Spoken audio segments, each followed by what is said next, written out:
I'd like to give an overview of Family Search. So when I go to FamilySearch.org, this is their homepage. If I ever want to get back to their homepage after going into many different areas, I can just come back here and click on Family Search and it will bring me right back to this homepage. Here I have the family tree, and if I were just to click on tree, it would take me into the worldwide tree, which simply means it's an area where we're adding our ancestors into this tree that we all share together. And so we're able to collaborate with each other and get the most accurate information we possibly can on every person we add into this tree. Here we have the search area, and this is where I can actually go in and look for documents that have to do with my ancestor, which may be birth or death records, census records, military records, hundreds and hundreds of records. But as I click in here and I find these records, it gives me information to go back into this tree and add correct birth and death dates, burial places, family members, and so forth. And so this search area becomes really important to us. Here we have the memories, and in here I can add photos, stories, documents, and audio. And my favorite part about this whole area is that nobody can delete my memories. Whereas inside the tree, people can go in and delete and change information, which is helpful because it helps us all, get it right. But in the memories, I love the fact that nobody can delete those or change them as I add them. In this indexing area, anybody across the world can come in here and help with the indexing projects.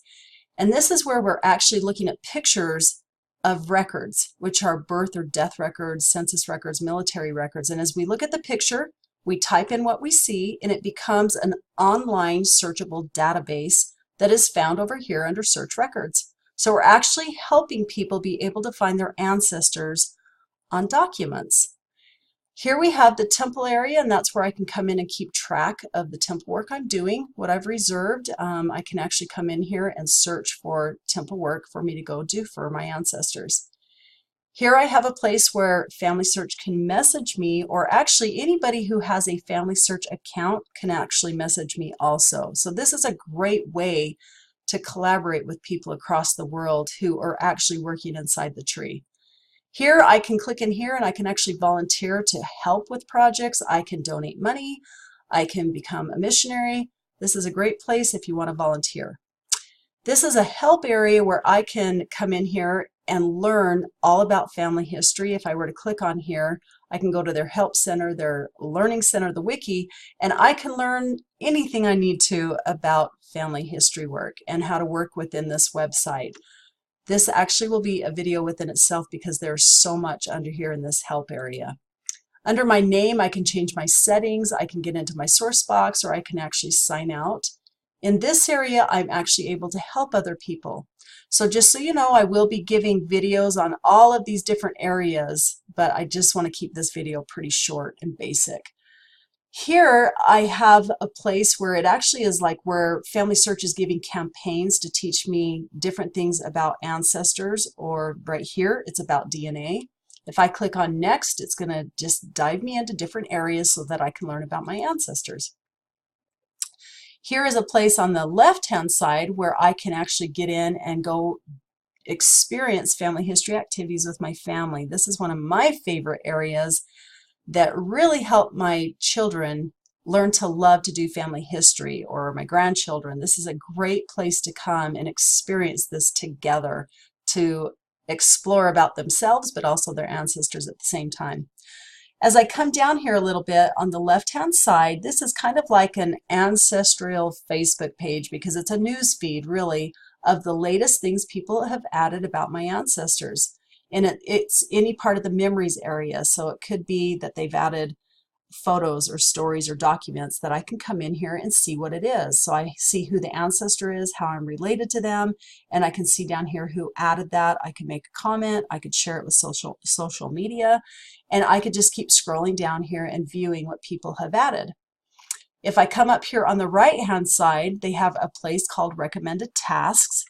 And this is an area where if I don't quite know what to do with family history work, I can come in here and see what assignments they're going to give me. And so this top one, this is all related to temple work. When you see the temple, this blue one is more on record hints. But if I click on records, you're going to see that it's just strictly going to work with records, which are sources, birth, death records, census records, like that, that are possibly about my ancestor, and if they are, I can go attach them to their personal detail page. If I just want to see temple work only, I click on the temple and it will show me which ones might possibly have temple work to be doing. Or I can click on all and it will give me both of those different projects to go work on. Scrolling down here more, I can see the last people that I have been working on, so it's just a quick way for me to get back into their page. So if I click on their name, their little personal identification card comes up, and then I can click on their name again or person and go directly into their personal detail page. If I want to jump quickly into their sources, I could click there, or their memories, I can click there, but this is a quick way for me just to get back to them as I have been working on them. Down below, I actually have an online to-do list, which is great if you don't like to have a lot of paperwork. I can come in here and click on add an item, type it in, and then click add, and it will sit here waiting for me to actually get it done. If I were to click in the box over on the left or on this little X, it's going to actually hide my to-do list like I got it done. It puts it down below, hidden under everything, and if I want to go find it again, it's going to be, I've got kind of a long list. If you click on show, it will show you the ones that you have hidden. And you can, if I were to uncheck it, it would put it back up here in my to-do list again. So this is the home page of FamilySearch.org, and I will be creating videos to help you understand more in depth all these different fun areas that they have to offer us.